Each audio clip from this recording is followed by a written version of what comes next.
Hey everyone, I'm Ian from Wild Survival 101. Now, if you think doing bicep curls and treadmill sessions will prepare you for a wilderness survival, I think you're setting up yourself up for failure. Today, I'm going to talk about why traditional fitness completely misses the mark for outdoor survival.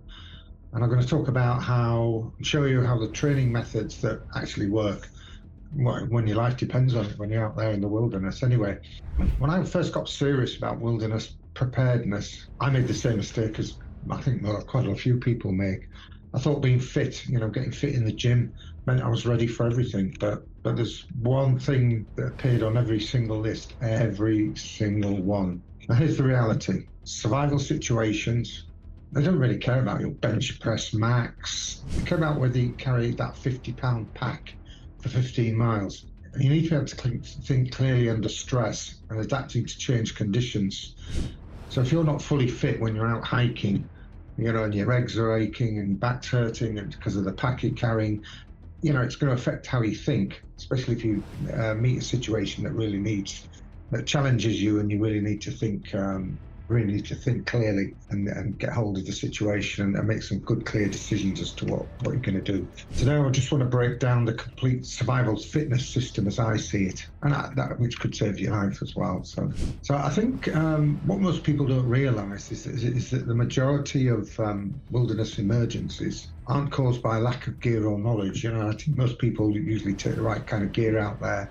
They do some sort of preparedness, but they're forgetting one thing, and this is it's the physical and the mental side of things. And the mental and physical failure under stress, when the situation gets really demanding, it's a sudden downpour, you've got to seek shelter quickly, try to put up your tent, there's something wrong with it, you're getting more and more wet or something like that. So those situations, all those things coming at you at once can really stress you out. So like I said, when the weather turns bad and if you get lost, that's another thing as well.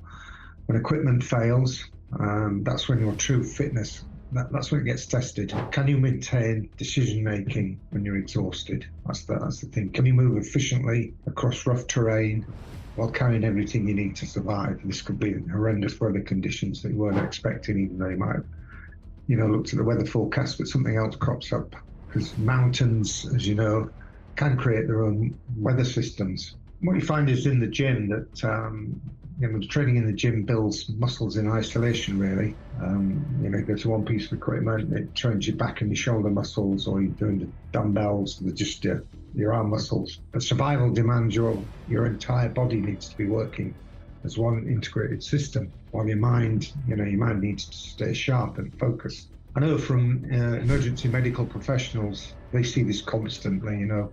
They have to go out there and rescue team, mountain rescue teams as well, go out there, risk their own lives to help people and rescue people that are in, found themselves into dire situations. So people arrive in the wilderness, they think they're in good shape, but they don't know. But they haven't trained their body and mind to work under real world stress or outdoor wilderness stress. As I mentioned, real survival strength, it isn't about perfect form with the barbells.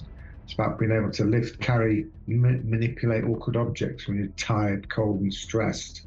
Carrying that big pack, you've got to come to a bluff or a rock face, you can see your way up it. There doesn't seem to be any way around it, and you've got to climb up it. And you really need to think about what you're doing. It could be at the end of a long day, you weren't expecting that. So you really need to have your wits about you. And if you're fit, you'll be able to cope better. It does mean deadlifts and squats, yes, but also carrying sandbags as well, moving logs, maintaining grip strength as well. You can buy one of these to improve your grip strength as well. If you're working at a desk, you can just sit there and squeeze it and hold the grip strength as well, and it's adjustable as well at the end. So you need to be able to maintain your grip strength when your hands are cold and wet as well. You need to train movements that work multiple muscle groups simultaneously. I think a sandbag's a great idea. I have one as well. You can just put as much sand in as you want, and you can do many different exercises with it. You're picking it up the floor. It's got a lot of handles on it. It's about this long, about this big. It's like a duffel bag, really. You can throw it over your shoulder. You can lie on the ground with your back and practice getting up with it over your shoulder, lying back down, putting it over the other shoulder and getting up as well. And as you get better, you can put more sand in it as well. That's a really good piece of exercise equipment, I think. And you can take it with you as well. If you're traveling somewhere, you can empty all the sand out, It'll go in your luggage, and you can, when you get to wherever you go, you can put more sand in it, or rocks, or soil, whatever's to hand. So endurance isn't just about running on a flat pavement, is it? It's about maintaining pace, good pace across varied terrain while carrying weight. And I find that is hard to do, keeping that pace constant, especially when it's going up and down, up and down. It's about swimming when you didn't plan to, unexpected river crossing, that sudden rainstorm that happened before you got there, and you find that the level of water in the river is much more than you expected. So you've got to have that extra energy, that energy in reserve to tackle those sorts of situations. So agility, let's talk about agility training, means moving quickly and safely over rough terrain, navigating obstacles while you're carrying that heavy backpack, carrying gear, and maintaining balance on unstable surfaces. And that is a really good one, actually. Maintaining balance on unstable surfaces. It's not all going to be flat ground. There could be some rocks, as I mentioned, that you need to climb over or even up. These skills can prevent injuries, and that turns manageable situations into life-threatening emergencies if you're not fully fit and fully trained as well for what you think you might encounter as well. And never forget, your body needs to function in heat, in the cold, with altitude and humidity. This is something you obviously can't stimulate or simulate in a climate-controlled gym. Altitude particularly, I think. You really need to acclimatise for altitude as well if you're going up any really high mountains. Heat training, it's another form of training, involves gradual exposure to high temperatures, and you need to learn proper hydration strategies and energy conservation techniques. Your body adapts, but only if you try to train it systematically, really. So another thing is cold, where I live here. Just going out for short walks before you head out into the wilderness. It's easy for me to prepare for those conditions because, during the winter it can be -20, -30, and just go for a walk around the town and you help to condition that cold condition as well. And that teaches your body to maintain core temperature while developing the skills to manage clothing layers effectively during different activity levels. So that's really a good thing, that, because you can just practice it from home really without, on the basics of it anyway, from home before you head out into the wilderness. Obviously, when you're out in the wilderness as well, your clothing layer systems, that might change a little bit because you're carrying a backpack and you might be moving at a slower or a faster pace as well. Different terrains demand different movement patterns as well.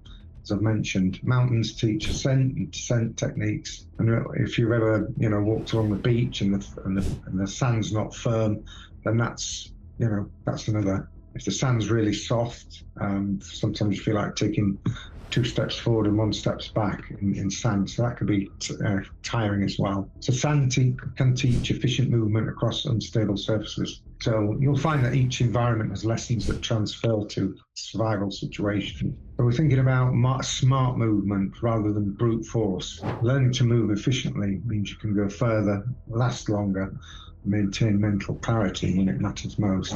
And the basis for all that is your physical and mental fitness and resilience. One thing you'll find is to match your breathing pattern to movement patterns. Finding optimal posture for carrying loads and when to push hard versus when to conserve energy. So here's a bit of a story here.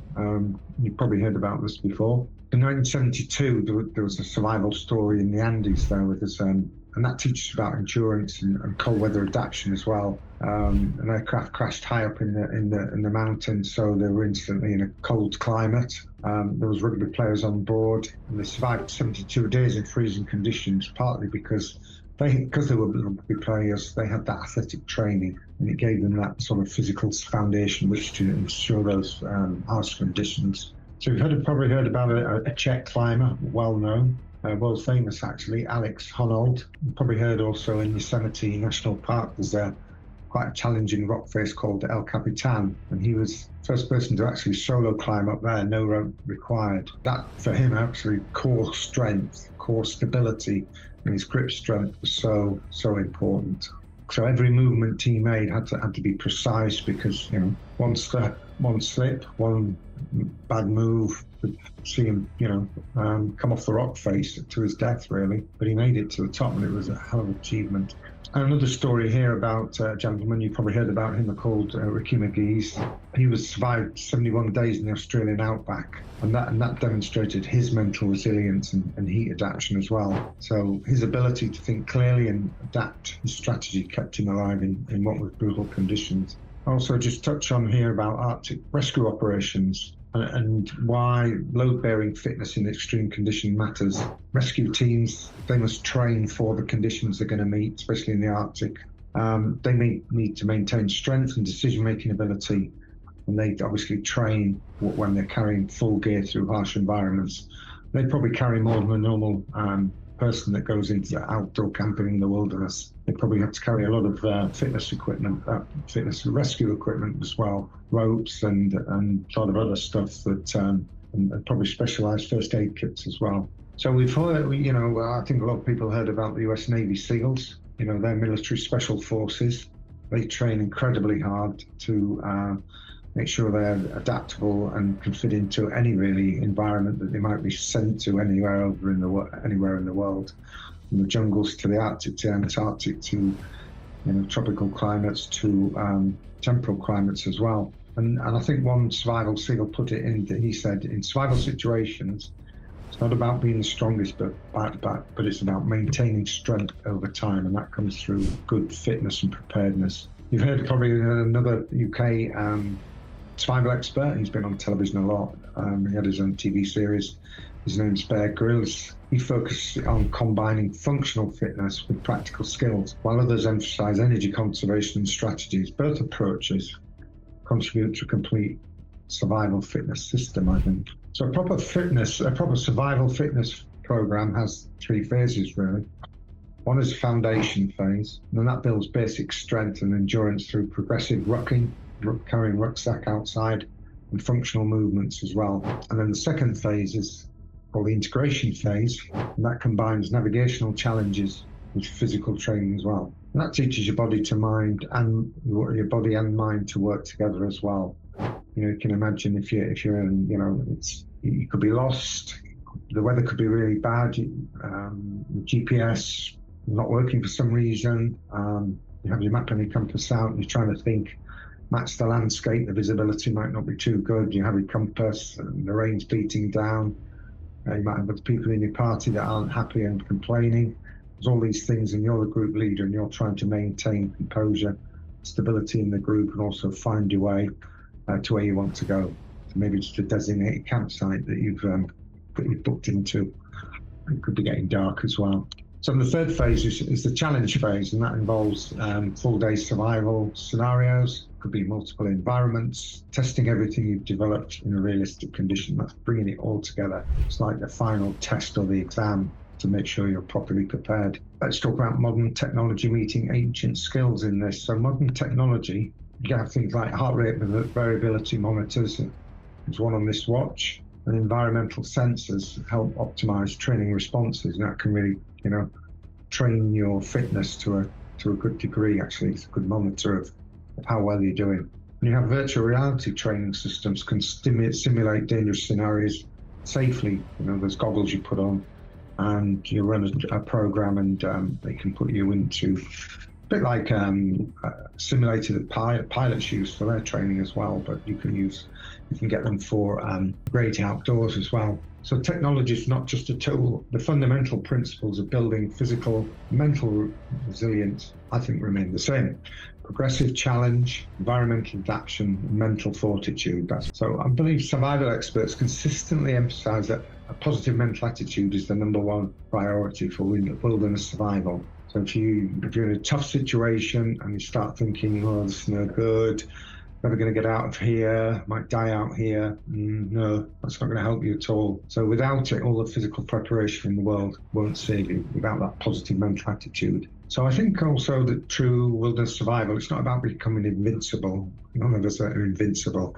It's about becoming adaptable. It's about knowing your limits, calmly pushing past them when necessary. And hopefully you've trained for them as well.